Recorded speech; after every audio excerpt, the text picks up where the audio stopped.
Bonelab is the perfect epitome of what a VR game should be. But that's the problem. Let me explain. In 2022, Bonelab released as a sequel to Boneworks, which was a previous hit in itself. The hype for this game was unreal, never seen before for a VR game. It entailed having a unique campaign and flow of gameplay, but what really made this eye-catching were its in-game physics. Never before had a VR game been sought to be as immersive as this.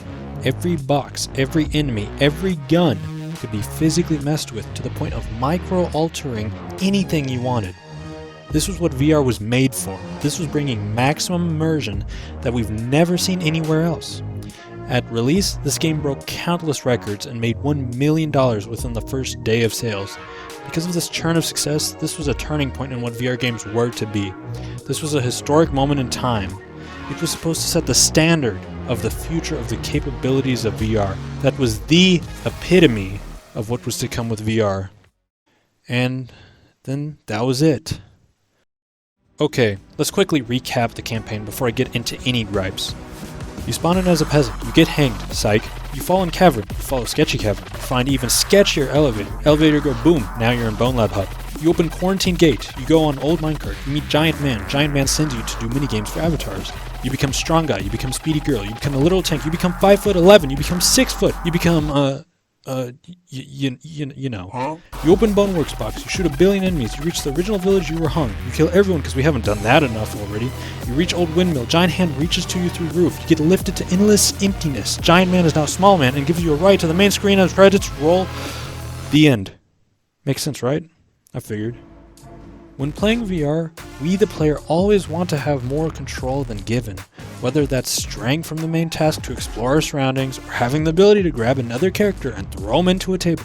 We love having our own choice and freedoms. Bonelab is a perfect example of what VR was made for. Slam, punch, shoot, anything, anywhere. You're practically a WWE wrestler just begging to start a fight. Ever got bored of the campaign? Go into sandbox mode where you can destroy for all your heart's content. With this God-given power and variety and endless content, your only limit should be your imagination.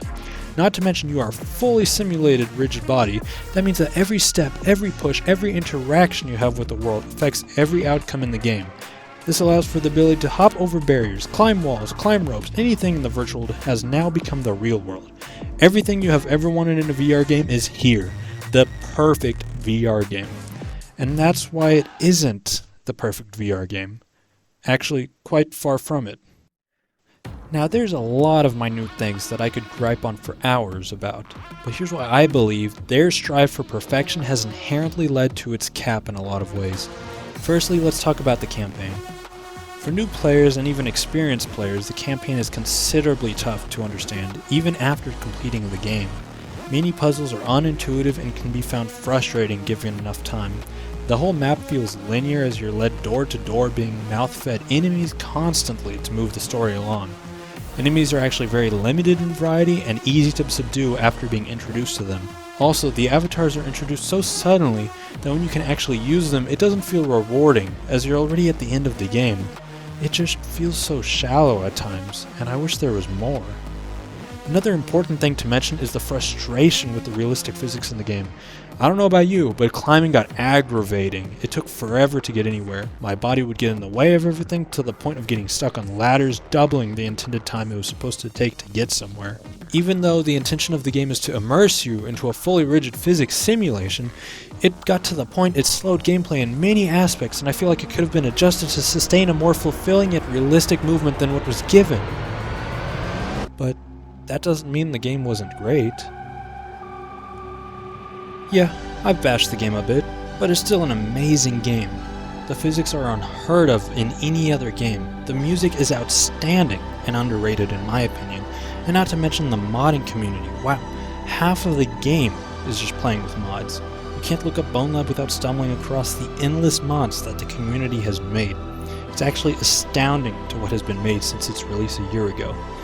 You know, pushing aside my occasional frustration, it's a great game, and I highly recommend you playing it. Sure, it has its bells and whistles, but sometimes it's nice to enjoy its quirks. Taking time to enjoy the gameplay that you make. This game isn't anything without your imagination, except what you choose to do with it, and that's what I think makes it the most enjoyable VR game out there.